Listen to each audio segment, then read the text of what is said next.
મંદી નહીં આવે, મહેનત કરવી પડશે. જેમ આપણામાં કહ્યું છે ને કે 1000 દિવસ ભૂલીને ધંધામાં ઉતરવું પડે, એમ 1000 દિવસ ભૂલીને તમારા ધંધામાં ઉતરવું પડે. ફૂડ લેવલે કે FMCG લેવલે ક્યારેય ડાઉન આવવાની જ નથી. લોકો ખાવાનું બંધ કરવાના નથી. આપણે જે ખાતા નથી એ બીજાને ખવડાવવું કેમ, એવા એક મોટો સાથે ડાયરેક્ટર ફેમિલી અહીંયા બિઝનેસમાં આવી છે. મરચું છે તો મરચું બેડગી યા ગુંટૂરથી પરચેસ થતું હોય છે. હળદર હોય છે એ નાગપુરથી પરચેસ થતી હોય છે. ધાણા ગોંડલથી પરચેસ કરીએ છીએ. જીરું અને એ બધું છે તો એ ઊંઝાથી પરચેસ કરીએ છીએ. કેટલું કામમાં ટફ છે કે ઇઝી છે? કંઈ ટફ નથી. કાંઈ ટફ નથી. ટફ કોઈ જ વસ્તુ નથી. જેને કરવું છે અને કોઈ બી રીતે કોન્ટેક્ટ મળી જ જવાના છે. હમણાં લઈને બિઝનેસ કરવો હોય તો કરી શકે? શું કેવું? કરી શકે. એવું નથી કે તમારી જોડે કંપની જ હોવી છે. એઝ અ તમે ગૃહ ઉદ્યોગ બી સ્ટાર્ટ કરી શકો છો નાના ઇન્વેસ્ટમેન્ટથી. મિત્રો, ગામડામાં રહીને શું ન થઈ શકે? આજ પાટણની બાજુમાં સિદ્ધપુર ગામ છે, ત્યાં ગામડાની અંદરમાં ગામમાં સિદ્ધપુરમાં એક કંપની છે, મસાલો બનાવે છે અને ત્યાં અમારા ઓટોમેટિકના મશીન હાલે છે.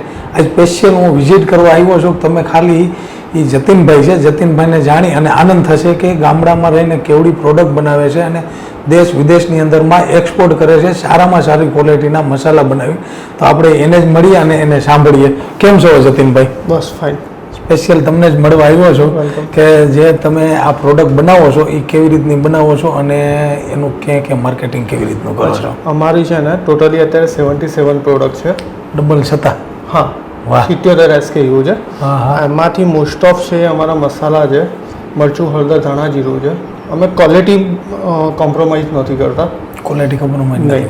100% નેચરલ અને 100% નો એડેડ કલર પ્રિઝર્વેટિવવાળા જ મસાલા યુઝ કરીએ છીએ, જે ગ્રાઇન્ડ કરીએ છીએ અને એને પેકિંગ કરી અને અત્યારે એક્સપોર્ટ કરીએ છીએ. એક્સપોર્ટ કરો છો? હા. તો તમારી એવી શું મસાલામાં માસ્ટરી કે તમારા મસાલા એક્સપોર્ટ ક્વોલિટીના છે અને બધા એક્સેપ્ટ કરે છે? તો અહીં ઇન્ડિયામાં પણ ઇન્ડિયામાં કેવું છે, હજી ઇન્ડિયામાં એ ટાઈમ ટ્રેન્ડ આવતા હજી વાર લાગશે. અત્યારે લોકોને કેવું છે કે બધાને નો એડેડ કલર, બધા મસાલા પ્રિઝર્વેટિવ ને કલરવાળા હોય છે. જ્યારે આપણે છે એ નો એડેડ કલર અને પ્રિઝર્વેટિવ કોન્સેપ્ટમાં જઈએ એટલે કે બોડીને નુકસાન ના થાય. બરાબર છે. બરાબર છે. આપણે જે ખાતા નથી એ બીજાને ખવડાવવું કેમ, એવા એક મોટો સાથે ડાયરેક્ટર ફેમિલી અહીંયા બિઝનેસમાં આવી છે. અચ્છા અચ્છા. તો કઈ નામથી કંપની તમારી આ અત્યારે હલાવો છો? અમારી ચાલે છે ફ્રોશિયા બ્રાન્ડ છે. ફ્રોશિયા બ્રાન્ડ છે અને કંપનીનું નામ છે Nandoliya food product private limited. Nandoliya food product private limited. અચ્છા. તો આ કંપની આપણે કઈ જગ્યાએ એક્ઝેક્ટ? આપણે સિદ્ધપુરમાં? આપણે સિદ્ધપુરમાં સિદ્રાણા રોડ ઉપર છે, સુજાનપુર ગામ નજીક પડશે. GIDC એરિયા પતે એના પછી તરત જ. અચ્છા. તો કેટલો ટાઈમ થયો છે આપણે આ કંપનીને? 21માં આપણે બ્રાન્ડ લોન્ચ કરી હતી ફ્રોશિયા. 2021થી બ્રાન્ડ લોન્ચ કરેલી છે, જેમાં મરચું, હળદર, ધાણા, જીરું, પિકલ, મસાલા, વોલ સ્પાઇસીસ, ઊંઝા સ્પાઇસીસ અને ગ્રેન્સ, આટલું આપણે આપીએ છીએ. અચ્છા. તો જે આ પ્રોડક્ટ છે એ તમે જે રો મટીરિયલ રહ્યા એ એવા સારી ક્વોલિટીમાં લઈને જ બનાવવા? અમારા જનરલી કેવું છે કે મરચું છે તો મરચું બેડગી યા ગુંટૂરથી પરચેસ થતું હોય છે. હળદર હોય છે એ નાગપુરથી પરચેસ થતી હોય છે.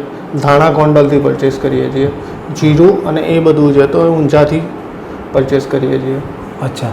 હવે તમે આ બધું પરચેસ કરી અને જે રો મટીરિયલ આવે એને દરવા માટે, ફિનિશ ગુડ કરવા માટે કઈ કઈ મશીનરી? અમે પહેલાં તો ઓટોમાઇઝની અમારી જોડે ઘંટી છે એ યુઝ કરીએ છીએ. સેકન્ડ છે એમનો વાઇબ્રો છે એ યુઝ કરીએ છીએ અને પછી અમારા મિક્સિંગ યુનિટ અને પેકિંગ યુનિટ છે. અચ્છા. તો જે તમે અમારું જે ઓટોમાઇઝ મશીન વાપરો છો એ મશીનનો તમે કોન્ટેક્ટ કર્યો, એ કેવી રીતનો કર્યો? મારી ઓટોમાઇઝ કંપની ડાયરેક્ટર શ્રીએ કોન્ટેક્ટ કર્યો હતો. એમને ઓર્ડર આપ્યો.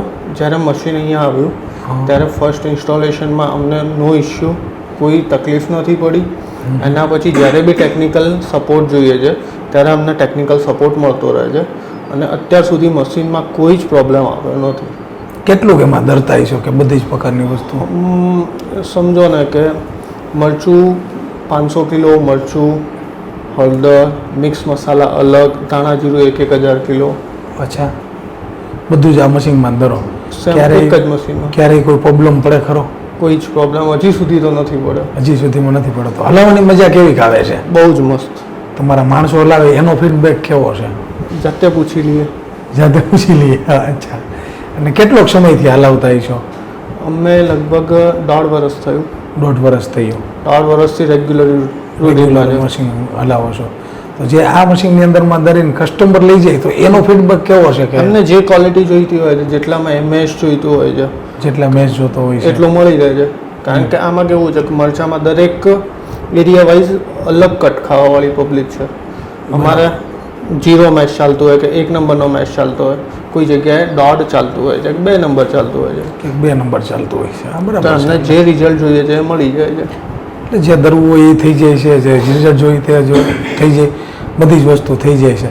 તો તમારું કેવું શું છે કે કોઈને આવો બિઝનેસ કરવો હોય તો આ બિઝનેસની અંદર મંદી આવે એવું લાગે છે? મંદી નહીં આવે, મહેનત કરવી પડશે. જેમ આપણામાં કહ્યું છે ને કે 1000 દિવસ ભૂલીને ધંધામાં ઉતરવું પડે, એમ 1000 દિવસ ભૂલીને તમારા ધંધામાં ઉતરવું પડે. બરાબર છે કે 3 વર્ષ તમે 100% આપો 1000 દિવસ એટલે બિઝનેસ ઓટોમેટિક Running હાલવા માંડે.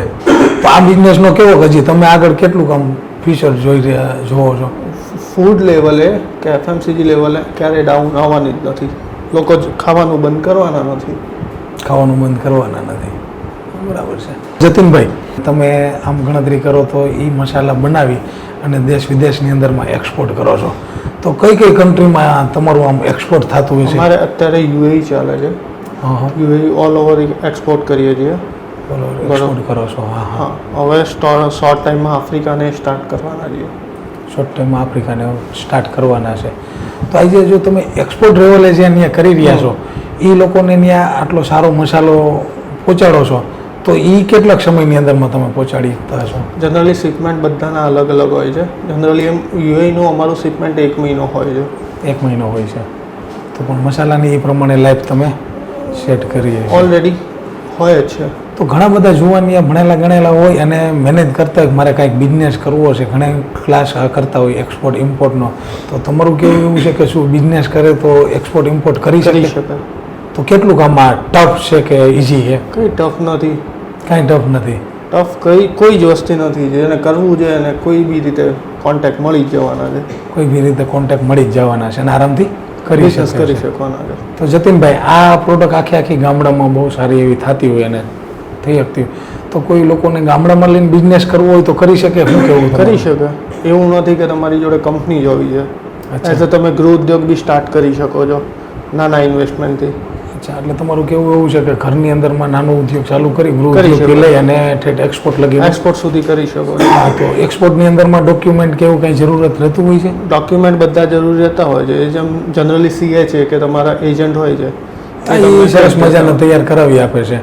તો આ બિઝનેસની અંદરમાં ગણતરી કરો તો મંદી તો ક્યારેય આવતી નથી. તમે કીધું તો ગ્રોથ રહ્યો એ કેટલો કામ બધાને અટાણે શું છે, ઘણા લોકોને બિઝનેસ કરવો હોય છે ને, આમાં બ્રાન્ડ ગ્રોથ તમારે બ્રાન્ડ જે ક્યારે ડેવલપ કરવી છે એના પર બ્રાન્ડ ગ્રોથ છે.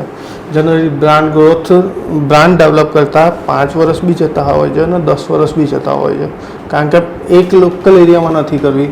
પેન ઇન્ડિયા તમે બ્રાન્ડ ક્રિએટ કરવા જાઓ એટલે 5 થી 10 વર્ષ તમારે ભૂલી જ જવા પડે છે.